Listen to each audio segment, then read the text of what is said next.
ಎಲ್ಲರಿಗೂ ನಮಸ್ಕಾರ.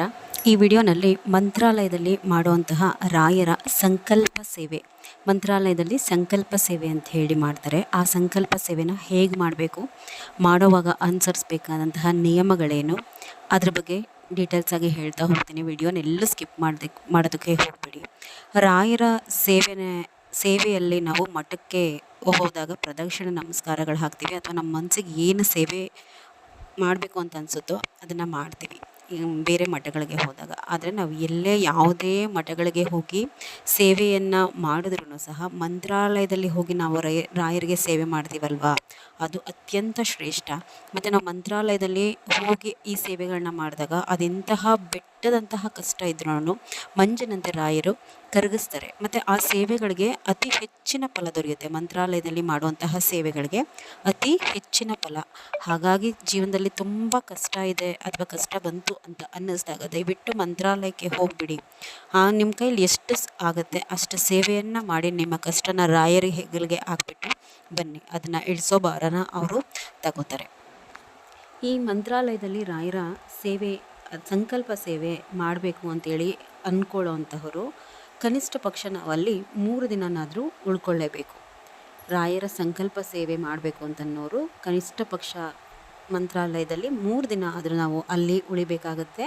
ಈ ಸೇವೆಗಳನ್ನ ನಾವು 3 ದಿನ ಮಾಡ್ಬೋದು, ಅಥವಾ 5 ದಿನ ಮಾಡ್ಬೋದು, ಅಥವಾ 9 ದಿನ, 21 ದಿನ, 48 ದಿನಗಳ ಕಾಲ ಮಾಡ್ಬೋದು. ಈಗ 48 ದಿನ 21 ದಿನ ಎಲ್ಲ ನಮಗೆ ತುಂಬ ಕಷ್ಟ ಅನಿಸುತ್ತೆ. ಏಕೆಂದರೆ ಕೆಲಸಗಳಿಗೆ ಹೋಗ್ತಿರ್ತೀವಿ, ನಮ್ಮದೇ ಆದಂತಹ ಕಮಿಟ್ಮೆಂಟ್ಸ್ ಇರುತ್ತೆ, ಕಷ್ಟ. ಹಾಗಾಗಿ ಸ್ವಲ್ಪ ಕನಿಷ್ಠ ಸಂಖ್ಯೆದನ್ನು ನೀವು ಸೆಲೆಕ್ಟ್ ಮಾಡ್ಕೋಬೋದು. ನೀವು ಯಾವ್ಯಾವ ರಾಯರ ಸೇವೆಗಳನ್ನ ಮಂತ್ರಾಲಯದಲ್ಲಿ ಮಾಡ್ಬೋದು ಅಂತ ಹೇಳಿದ್ರೆ, ಗಂಡಸರಾದರೆ ನೀವು ರಾಯರ ಸೇವೆಯಲ್ಲಿ ಉರುಳು ಸೇವೆ ಮಾಡ್ತೀವಿ ಅಂತ ಹೇಳಿ ಹರಕೆ ಮಾಡ್ಕೋಬೋದು.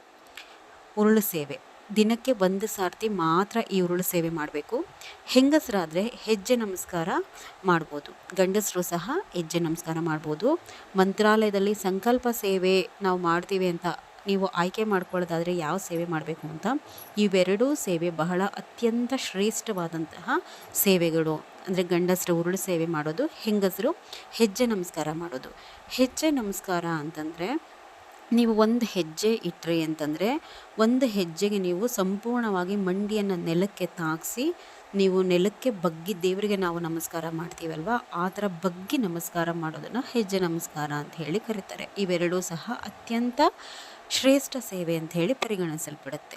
ಉರುಳು ಸೇವೆನ ನೀವು ನಿಮ್ಮ ಕೈಲಿ ಸಂಪೂರ್ಣವಾಗಿ ಶಕ್ತಿ ಇದೆ ಅಂತಂದರೆ ನೀವು ಮಂತ್ರಾಲಯಕ್ಕೆ ಹೋಗಿ ನೋಡಿದರೆ ನಿಮ್ಗೆ ಅರ್ಥ ಆಗುತ್ತೆ. ಸಂಪೂರ್ಣವಾಗಿ ಆ ಪ್ರಾಂಗಣದ ಸುತ್ತ ಅಂತಂದರೆ ರಾಯರ ಬೃಂದಾವನದ ಸುತ್ತ ಪೂರ್ತಿ ಮಾಡ್ಬೋದು. ಇಲ್ಲಪ್ಪ ನಮಗೆ ಶಕ್ತಿ ಇಲ್ಲ, ಆಗಲ್ಲ ಅಂತಂದರೆ ನೀವು ಬೃಂದಾವನದ ಹಿಂಭಾಗ ಅಂದರೆ ಅರ್ಧ ಮಾಡಿದಾಗ ಆಗುತ್ತೆ. ಬೃಂದಾವನದ ಹಿಂಭಾಗ ತನಕ ಮಾಡಿದ್ರೆ ಅದು ಅರ್ಧ ಅಂಥೇಳಿ ಅಂತ ಅನ್ನಿಸ್ಕೊಳುತ್ತೆ. ಆದರೆ ಒಂದು ಸುತ್ತು ಪೂರ್ತಿ ಹಾಕಿ ಅಷ್ಟು ಸುಲಭ ಅಲ್ಲ, ಸಂಪೂರ್ಣವಾಗಿ ಒಂದು ಸುತ್ತು ಬರೋದು. ಇಲ್ಲ ನಮಗೆ ಶಕ್ತಿ ಇಲ್ಲ ಅನ್ನೋಂಥವ್ರು ಅರ್ಧ ಹಾಕಿ. ಇದನ್ನು ನೀವು ಮೊದಲೇ ಸಂಕಲ್ಪ ಮಾಡ್ಕೊಳ್ಳೋವಾಗ್ಲೇ ನೀವು ರಾಯರ ಮುಂದೆ ಏನು ಹೇಳ್ಕೊತೀರ, ಅರ್ಧ ಅಂತಂದರೆ ಅರ್ಧನೇ ಮಾಡಬೇಕು, ಒಂದು ಅಂತಂದರೆ ಒಂದೇ ಮಾಡ್ಕೋಬೇಕು. ಸಂಕಲ್ಪ ಮಾಡ್ಕೊಳ್ಳೋವಾಗ ಏನು ಹೇಳ್ಕೊಂಡಿರ್ತೀರೋ ಅದೇ ರೀತಿ ಮಾಡ್ಕೋಬೇಕಾಗತ್ತೆ. ಹೆಜ್ಜೆ ನಮಸ್ಕಾರ ಮಾಡೋರು ಒಂದು ಸುತ್ತ ಪೂರ್ತಿ ನೀವು ಹಾಕ್ಬೋದು. ಇದು 2 ವಿಧ ಅಂತಂದರೆ ಗಂಡಸರು ಉರುಳು ಸೇವೆ ಮಾಡೋದು, ಹೆಂಗಸರು ಹೆಜ್ಜೆ ನಮಸ್ಕಾರ ಮಾಡೋದು. ಇದನ್ನು ಬಿಟ್ಟರೆ ನಾವು ಇನ್ಯಾವ ಸೇವೆ ಮಾಡ್ಬೋದಪ್ಪ ಅಂತಂದರೆ ಪ್ರದಕ್ಷಿಣೆ ನಮಸ್ಕಾರದ ಸೇವೆ.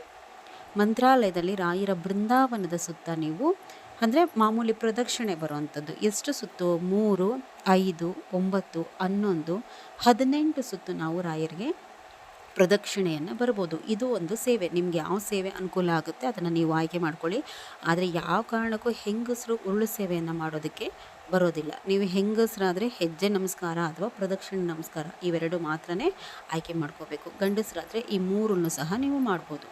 ಏನೇನು ನಿಯಮಗಳು ಈ ಸೇವೆಯನ್ನು ಮಾಡುವಾಗ ಅಂತಂದರೆ, ಹೆಣ್ಮಕ್ಳಾದರೆ ಮಡಿ ಸೀರೆಯನ್ನು ಉಟ್ಕೊಂಡು ಬಳೆ ಹಾಕಿ ಕುಂಕುಮ ಇಟ್ಕೊಂಡೇ ನೀವು ಈ ಸೇವೆಯನ್ನು ಮಾಡಬೇಕು. ಆವಾಗಲೇ ನೀವು ಮಾಡುವಂತಹ ಸೇವೆನಲ್ಲಿ ಸಂಪೂರ್ಣ ಫಲ ದೊರೆಯೋದು. ಬೇರೆ ಬಟ್ಟೆಗಳಲ್ಲಿ ಮಾಡಬೇಡಿ. ಗಂಡಸರಾದರೆ ಪಂಚೆ ಅಥವಾ ಧೋತ್ರ ಹಾಕ್ಕೊಂಡು, ಬನಿಯನ್ ಯಾವ ಕಾರಣಕ್ಕೂ ಹಾಕೋಬೇಡಿ. ಹಣೆಗೆ ಗಂಧ ಇಟ್ಟು ಈ ಸೇವೆಯನ್ನು ಮಾಡಿ. ಈ ಸೇವೆ ಮಾಡುವಾಗ ಬೆಳಗ್ಗೆ ಮತ್ತು ಸಂಜೆ 2 ಸಮಯದಲ್ಲೂ ನೀವು ಸೇವೆ ಕಡ್ಡಾಯವಾಗಿ ಮಾಡಬೇಕು. ಆದರೆ ಉರುಳು ಸೇವೆ ಮಾತ್ರ ಬೆಳಗ್ಗೆ ಮಾತ್ರ ಹಾಕಬೇಕಾಗತ್ತೆ. ಬೆಳಗ್ಗೆ ನೀವು ಎಷ್ಟು ಪ್ರದಕ್ಷಿಣೆ ಹಾಕ್ತಿರೋ ಈ ಪ್ರದಕ್ಷಿಣೆ ಸೇವೆನಲ್ಲಿ ಬೆಳಗ್ಗೆ ಎಷ್ಟು ನೀವು ಪ್ರದಕ್ಷಿಣೆ ಹಾಕ್ತಿರೋ ಸಂಜೆನೂ ಸಹ ಅಷ್ಟೇ ಪ್ರದಕ್ಷಿಣೆ ಹಾಕಬೇಕು. ಅಂದರೆ ಬೆಳಗ್ಗೆ 3 ಪ್ರದಕ್ಷಿಣೆ ಹಾಕಿದ್ರೆ ಸಂಜೆನೂ 3 ಪ್ರದಕ್ಷಿಣೆ ಹಾಕಬೇಕು.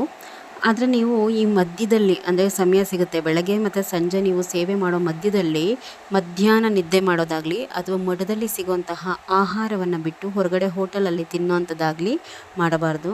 ಈ ಸಂಕಲ್ಪ ಸೇವೆಯನ್ನು ನೀವು ಮಾಡುವಾಗ ಆದಷ್ಟು ಮಡಿಯಿಂದ ನಿಯಮಗಳು ಭಾಳ ಇದೆ. ಈ ನಿಯಮಗಳದೇ ಬೇಕಾದ್ರೆ ನಿಮ್ಗೆ ಇನ್ನೊಂದು ವಿಡಿಯೋ ಮಾಡಿ ಮಂತ್ರಾಲಯದಲ್ಲಿ ಸಿಗುವಂತಹ ರಾಯರ ಪುಸ್ತಕದಲ್ಲಿ ಆ ನಿಯಮಗಳ ಬಗ್ಗೆನೇ ಬರೆದಿದ್ದಾರೆ. ಅದನ್ನು ನೆಕ್ಸ್ಟ್ ವಿಡಿಯೋನಲ್ಲಿ ಹಾಕ್ತೀನಿ. ಈ ಸೇವೆಯನ್ನು ನೀವು ಪ್ರಾರಂಭ ಮಾಡೋದಕ್ಕಿಂತ ಮುಂಚೆ ಅಂದರೆ ಈ ಸಂಕಲ್ಪ ಸೇವೆ ಮಾಡಬೇಕು ಅಂತ ಹೇಳಿ ತೀರ್ಮಾನ ಮಾಡಿಕೊಂಡು ಮಂತ್ರಾಲಯಕ್ಕೆ ಹೋಗಿರ್ತೀರ. ಈ ಸೇವೆ ಪ್ರಾರಂಭ ಮಾಡೋದಕ್ಕಿಂತ ಮುಂಚೆ ಮಠದಲ್ಲಿ ಸೇವಾ ಕೌಂಟರ್ ಇರುತ್ತೆ. ಆ ಸೇವಾ ಕೌಂಟರ್ನಲ್ಲಿ ನೀವು ಸಂಕಲ್ಪ ಸೇವೆ ಅಂತೇಳಿ ಬರೆಸಿ ಒಂದು ರೆಸಿಪ್ಟ್ ತಗೋಬೇಕು. ಆ ರೆಸಿಪ್ಟ್ ತೊಗೊಂಡಾಗ ನಿಮ್ಗೆ ಅವ್ರು ಏನು ಮಾಡ್ತಾರೆ, 2 ತೆಂಗಿನಕಾಯನ್ನು ಕೊಡ್ತಾರೆ. ನೀವು ಸೇವೆ ಪ್ರಾರಂಭ ಮಾಡುವಂತಹ ದಿನ ಮೊದಲನೇ ದಿನ ನೀವೇನು ಮಾಡಬೇಕು, ಮಂತ್ರಾಲಯದಲ್ಲಿ ನದಿ ನೀರಿನಲ್ಲಿ ಸ್ನಾನ ಮಾಡುವಾಗ ನೀವು ಸೋಪು ಶಾಂಪು ಏನನ್ನು ಬಳಸಬಾರ್ದು. ಸ್ನಾನ ಮಾಡಿಕೊಂಡು ಬಂದು ಹಣೆಗೆ ಗಂಧ ಹಚ್ಚಿ ನಿಮಗೆ ಅವರು 2 ಕಾಯಿಯನ್ನು ಕೊಟ್ಟಿರ್ತಾರಲ್ವ, ಆ ಕಾಯಿಯನ್ನು ರಾಯರ ಬೃಂದಾವನದ ಎದುರುಗಡೆ ಅಂದರೆ ನಿಮಗೆ ಒಳಗಡೆ ಆದರೆ ಒಳಗಡೆ ಅಥವಾ ಹೊರಗಡೆ ಆದರೆ ಹೊರಗಡೆ ಪ್ರಾಂಗಣದಲ್ಲಿ ರಾಯರ ಎದುರುಗಡೆ ನಿಂತು ನಿಮ್ಮ ಕಷ್ಟಗಳೆಲ್ಲವನ್ನು ಸಹ ರಾಯರಲ್ಲಿ ಹೇಳ್ಕೋಬೇಕು. ಆ ಕಾಯಿ ಹಿಡ್ಕೊಂಡು ನೀವು ಯಾವುದಕ್ಕೋಸ್ಕರ ಸೇವೆ ಮಾಡ್ತಾ ಇದ್ದೀರಾ, ನಿಮ್ಮ ಕಷ್ಟ ಅದೆಲ್ಲವನ್ನು ನೀವು ರಾಯರ ಹತ್ರ ಹೇಳಿಕೊಂಡು ಆಮೇಲೆ ಒಳಗಡೆ ಮಠಕ್ಕೆ ತೆರಳಿ ನೀವು ಆ 2 ಕಾಯಿಯನ್ನು ಬೃಂದಾವನದ ಹತ್ರ ಅರ್ಚಕರು ಇರ್ತಾರಲ್ವ, ಆ ಅರ್ಚಕರ ಕೈಗೆ ನೀಡಿದ್ರೆ ನಿಮ್ಗೆ ಅವ್ರು ಏನು ಮಾಡ್ತಾರೆ, 1 ಕಾಯಿಯನ್ನು ಹೊಡೆದು ನಿಮಗೆ ಪ್ರಸಾದದ ರೂಪದಲ್ಲಿ ಆವಾಗ ಕೊಟ್ಬಿಡ್ತಾರೆ. ಆ ಕಾಯಿಯನ್ನು ನೀವೇನು ಮಾಡಬೇಕಪ್ಪ ಅಂತಂದರೆ 1 ಕಾಯಿಯನ್ನು ಹೊಡೆದು ಕೊಡ್ತಾರೆ. ಇನ್ನೊಂದು ಕಾಯಿಯನ್ನು ನೀವು ಎಷ್ಟು ದಿನ ಸೇವೆ ಮಾಡ್ತೀನಿ ಅಂತ ಹೇಳಿ ಸಂಕಲ್ಪ ಮಾಡ್ಕೊಂಡಿರ್ತೀರಲ್ವ ಅಷ್ಟು ದಿನ ಆದಮೇಲೆ ಇನ್ನೊಂದು ಕಾಯಿಯನ್ನು ಕೊಡ್ತಾರೆ. ಹೊಡೆದು ಕೊಟ್ಟಿರುವಂತಹ ಕಾಯಿಯನ್ನು ನೀವು ಒಂದು 3 ದಿನ ಮಾತ್ರ ಸೇವೆ ಸಮಯ ತಗೊಂಡಿದ್ರೆ ಅಂದರೆ ಮನೆಗೆ ಹೋಗೋ ಅಷ್ಟರಲ್ಲಿ ಆ ಕಾಯಿಯನ್ನು ಕೆಡಲ್ಲ. ಹಾಗಾಗಿ ನೀವೇ ತಗೊಂಡೋಗಿ ಆ ಕಾಯಿಯನ್ನು ಏನಾದರೂ ಸಿಹಿ ಮಾಡಿಕೊಂಡು ತಿನ್ನಿ. ಅಂದರೆ ಕಾಯಿಯನ್ನು ಒಲೆ ಮೇಲೆ ಬೇಯಿಸೋದನ್ನು ಮಾಡಬಾರ್ದು. ಹಾಗೆ ಏನಾದರೂ ಮಾಡಿಕೊಂಡು ತಿನ್ನಿ. ಅಥವಾ ಹೆಚ್ಚಿನ ದಿನದ ಸೇವೆ ಅಂದರೆ 9, 21 ಆ ಥರ ಆಯ್ಕೆ ಮಾಡ್ಕೊಂಡಿದ್ರೆ ಕಾಯಿ ಇರಲ್ಲ, ಕೆಟ್ಟೋಗುತ್ತೆ. ಹಾಗಾಗಿ ಮಠದಲ್ಲಿ ನಿಮಗೆ ಅಡುಗೆ ಮಾಡ್ತಾರಲ್ವ ಅಲ್ಲಿ ಹೋಗ್ಬಿಟ್ಟು ಆ ಕಾಯಿನ ಕೊಟ್ಬಿಡಿ.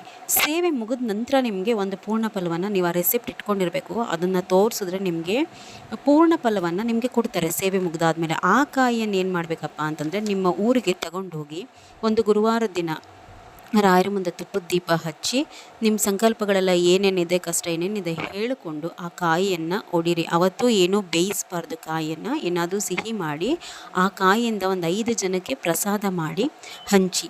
ಯಾವ ಕಾರಣಕ್ಕೂ ನೀವು ಈ ಸಂಕಲ್ಪ ಸೇವೆ ಮಾಡುವಾಗ ಯಾವ ಕಾರಣಕ್ಕೆ ನೀವು ಸೇವೆ ಮಾಡ್ತಾಯಿದ್ದೀರಾ ಅನ್ನೋದನ್ನು ರಾಯರು ಬಿಟ್ಟು ಯಾರ ಬಳಿನೂ ನೀವು ಹೇಳ್ಕೋಬಾರ್ದು.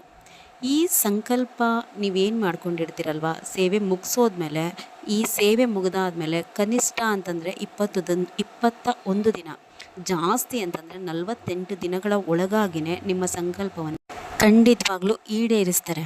ಅವರಲ್ಲಿ ಅಚಲವಾದಂತಹ ನಂಬಿಕೆ ಇರಬೇಕು. ಈ ವಿಡಿಯೋನ ದಯವಿಟ್ಟು ಆದಷ್ಟು ಶೇರ್ ಮಾಡಿ. ಸಬ್ಸ್ಕ್ರೈಬ್ ಮಾಡ್ಕೊಂಡಿಲ್ಲ ಅಂದರೆ ಚಾನಲ್ಗೆ ಸಬ್ಸ್ಕ್ರೈಬ್ ಮಾಡ್ಕೊಳ್ಳಿ. ಇನ್ನೂ ರಾಯರ ಬಗ್ಗೆ ಹೆಚ್ಚಿನ ವಿಡಿಯೋಸ್ಗಳು ಈ ಚಾನಲಲ್ಲಿ ಬರುತ್ತೆ. ಈ ಚಾನಲ್ ಮೇಲೆ ನಿಮ್ಮ ಬ್ಲೆಸ್ಸಿಂಗ್ ಇರಲಿ ಅಂತ ಕೇಳ್ಕೊತೀನಿ. ನಮಸ್ಕಾರ.